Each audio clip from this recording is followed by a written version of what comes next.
Talk to Richard in Vermont. Thanks for holding, Richard. You're on the air worldwide. How you doing, Alex? Yeah, this is Richard in Vermont. I'm a certified first-class nuclear welder of 13 years. I'm 61 years old, now retired from that. I read The Turning Point by Fritjof Capra back in 1984 and immediately removed myself from welding the reactor cores in submarines because I saw the potential danger in that. So that just to qualify myself, but I wanted to let you know that what you and I actually saw flying out of the top of number 3 there was 3,450 of those fuel rods. 7,000 of them, over 7,000 of them have been compromised. The rest of the 600,000 are sitting in spent fuel rods. That's right. For those that don't know, we covered it first hour. The Japanese government admits at one plant, 70% are exposed. At the other, 33%. Give people an idea. They're now saying live rods. Explain to people what if you got 1 little gram of one of those live rods and put it in your mouth, what would happen? If you've got a beam of light sunlight shining through the windows, and you're dusting your furniture, and you see those little particles of dust floating around in the air, if one of those particles of dust went over one of these radiated rods and became irradiated itself, and say your pet dog went walking by, or God forbid your child or yourself goes walking by and inhales that, and it goes into your nose, down into your lungs, you're dead. You're dead in a matter of, if not the first day, you're dead. What it does is it goes in there and starts rupturing all of the cells in the body, and it's radiation. It's not like it goes through the bloodstream. It irradiates through everything, just like an X-ray, and that's what it does. And while it is radiating, what it's doing is it's destroying all the cells. Now, that book written by one of the nuclear physicists, I've actually read the excerpts from it. They talk about the studies where if a dog gets 1 particle of enriched uranium or plutonium, it's dead within days. 1 particle of dust. Now people might get the idea that you might be talking about a particle of plutonium coming off of one of the rods. That's not it. And that's heavy, so it would have trouble going across the Pacific. But everything that's touching it, and then aerosolizing, man, that it sounds like things are worse than what I'm saying. Oh, it's a hell of a lot worse. Here's the bad part of it. What you and I saw fly into the water and or out of the reactor and come down crashing on the ground, guaranteed a lot of those rods fell into the water. Okay, now. What we've been talking about is a jet stream that's going around, and it's going to carry this across to the West Coast. It's absolutely, positively going to happen. It's going to happen to Alaska. And by the way, it doesn't dissipate. Uranium's folks, give me the half-life. What is it? Uranium-236. What's in the rods?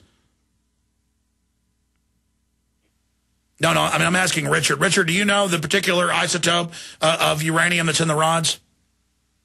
No, I don't, sir. I believe it's uranium-236. I think it's plutonium-236. That's the killer, and that's what they. Well, there's plutonium as well, guys. Just look up the half-life of basic uranium. I believe it's 4,300,000,000. So the point is, it falls on seaweed. The seaweed gets the radiation. The seaweed washes up a year later, dries, becomes wind, blows across. It basically never ends. This isn't like oil you dump in your backyard and it goes away. The point is, whatever the half-life is, it's billions of years, and as Dr. Bowman, the former head of the Star Wars program, 3 degrees in nuclear physicist in nuclear physics, said yesterday, we will see increased cancer rates in the U.S. from this. Sorry, go ahead.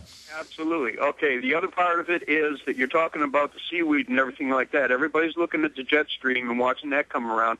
What people need to do is look up on Wikipedia ocean current, because these things also went into the water. And that ocean current, the stream of the ocean, goes around right past Japan, and it does a curl around, and it starts heading east, and then it circulates right up the west coast, going northward up the west coast. Okay, so you not only are you going to be getting the jet stream, which is poisoned by these things, which means it's going to be coming down out of the sky in the form of snow and rain. but it's going to also be poisoning all of the water. You're going to be seeing billions and billions of wildlife coming up out of and washing up on the shores everywhere. I would hate to live in Australia right now. Yeah, what about seafood? Well, it is the Aussies are the ones really freaking out. They understand because they've dealt with Japan's lies. You were about to talk about seafood. Well, your caller is absolutely right. And look at seafood. Right now, we're worried about mercury in seafood. What about radioactive seafood? How all the fishing areas that are in the Pacific between Japan and the west coast of the United States and the west coast of Mexico and Canada, these could be impacted. Now we could be. Remember the Mad Max movie where they were selling water and they had the radiation meter testing the water, the Mel Gibson character? Is this radioactive water? We might have to start doing that for our food. Well, let's go back. We've got a basic graph of the general ocean currents, and you can see it goes right up by Fukushima and does go east, hits the United States right up at the Canadian border, turns up and runs around Alaska through the key fishing grounds, and then back again in circles there. Holy mackerel. Yeah. So we're talking not only air. We're not being killed by air. We're being killed by land and by sea. The other thing that I wanted to say, and this is a caveat for people living on the West Coast, all right?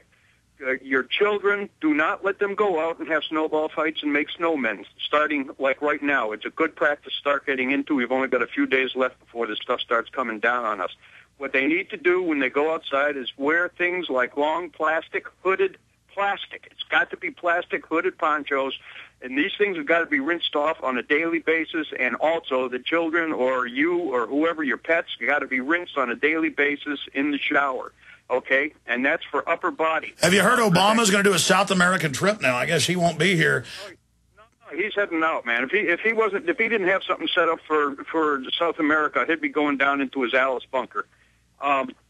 Anyways, be sure also to wear the hood on any kind of a plastic poncho. They're going to have a big sale on ponchos. Anybody that's listening right now, because that will help protect them from what's going to be coming down out of the sky, whether it's snow or rain.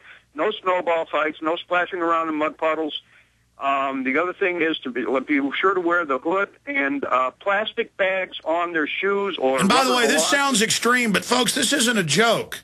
You get any of this uranium or plutonium, you're dead. And they'll just say, we don't know. I mean, look, 30 years ago, I've talked to doctors. If they found a kid with cancer, they would send doctors from all over the country to see him. It was so rare. Now kids all over my neighborhood are dying. It's just like, it's normal, it's fun, everyone's dying.